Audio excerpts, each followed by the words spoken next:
Hi friends, maybe you don't know about this secret, but if you have ever used Azure, then by default you are using Azure VNet. Even if you are new to Azure, still don't worry because I'm going to explain what this concept is and how they secure the applications VNet and Subnet, okay? And that is also with the help of diagrams because diagrams are easy to understand and simple to remember also, right? By the end of this video, you will be confidently able to explain this concepts to anyone, interviewer, anyone. Okay, so let's get started. What is Azure Virtual Network VNet and how does it work? By the end, you will be 100% confident on this concept. Let's understand with a very simple example. Imagine your company has all its applications in the virtual machines or in the app services, in the database, and all is present in the Azure cloud like this. Okay. Now your company want that these resources, all these VMs, databases should be secured, meaning these resources should be accessible only from inside the company and not directly from outside internet. Okay, why? Because of security reason, of course. If these resources are open to everyone, then someone from outside could hack these servers and these databases and manipulate the data, right? And we don't want it. So to achieve this, Azure provides something called a virtual network like this around your whole resources. Okay, it's like a layer.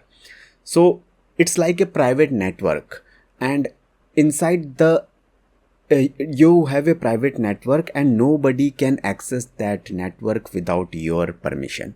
Okay, so this VNet is for virtual network, is for making a private network so that inside the VNet all resources can access each other, but from outside it's not that easy. Okay, in short, the answer is here. Azure Virtual Network VNet is Azure's networking service that enables secure communication between Azure resources, on-premises networks and the internet. So that what is VNet? It behaves like a private network in the cloud. And third point is Azure automatically creates a default VNet if you do not specify one.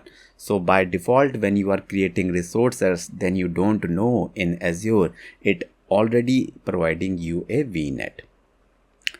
Now you can ask, if VNet is by default and it is not allowing accessing your VMs from outside, then how the application present in the VMs are accessible to your users via the internet, right? How your users will access the applications in VNet in the virtual machines. So that I will explain in upcoming question. How are applications hosted on VMs inside a VNet accessible to outside users? In the previous question, we already learned what is VNet. Okay, how VNet is like a private network around all your resources, Azure resources, resources like VMs, right? How can the application present in this VM will be accessible to the user, which is sending the request from the internet? Okay, short answer is here. To allow access from the outside, the VM must have a public IP address. So you have to assign a public IP address to the VM. By default, the VM will have a private IP address. So if you want the user to access the front-end application, then you need to design a public IP, you need to assign a public IP to this front-end. And additionally, you must ensure that some port number is open, network security group allows incoming traffic, and the firewall is inside the VM also permitted. There are some more things, but the public IP is the most important thing which you have to assign to your front end virtual machine. And you should not assign this VM as a public IP because you don't want your users to directly access your database or your API servers, backend servers. Okay. Now you may ask, what is public IP, private IP, NSG, firewalls, and yes, that I will explain in the upcoming question. Quick update before the next question. I cracked Azure Interview after facing many rejections. From that experience, I created this complete Azure Interview course. This course includes 5 things. Number 5, 200 interview questions, all topics step by step, even if you are an Azure beginner. Fourth, real scenario based questions just like in real interviews. Third, you can check your interview preparation status by marking questions prepared or not prepared.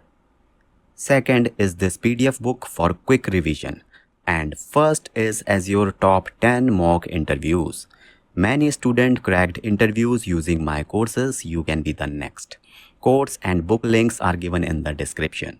If you are interested, great. If not, no worries. Let's continue with the next question.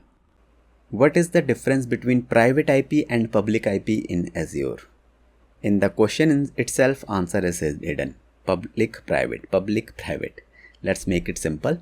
So when we create a virtual network in Azure, it acts like a private company network in the cloud, not exposed to the internet by default. By default, users can't access application in your Azure network, which are present in your virtual machines, hosted in your virtual machines. For that, because all the resources in the virtual machines are inside the VNet are private IP address like this. Okay, all these have private IP address. See, all these have. So what is a private IP address? Here is the definition. A private IP is an IP address assigned to resources inside the VNet by default, and it is not accessible from the internet. Okay, now to make it accessible, some resources, you have to assign explicitly the public IP to that resource or virtual machine. So what is public IP? A public IP is an IP address that you can assign to a resource to make it accessible from the internet. Simple, clear difference. And if it is clear to you, then write crystal clear in the comments or chat section. What is the role of subnet in a VNet? I think I already answered this. This is a very direct question. Pause the video, think. Done. A subnet segments a VNet into a smaller, big segment into a smaller address spaces, allowing logical separation of resources like web, app, and DB layers. Great job, my friend. Now, if you understand these concepts, then there is one more very important related concept, that is NSG, very important for interviews. So that I have explained in my complete course using very simple, easy to understand visual like this. Many of my students have already used my courses to crack their interviews.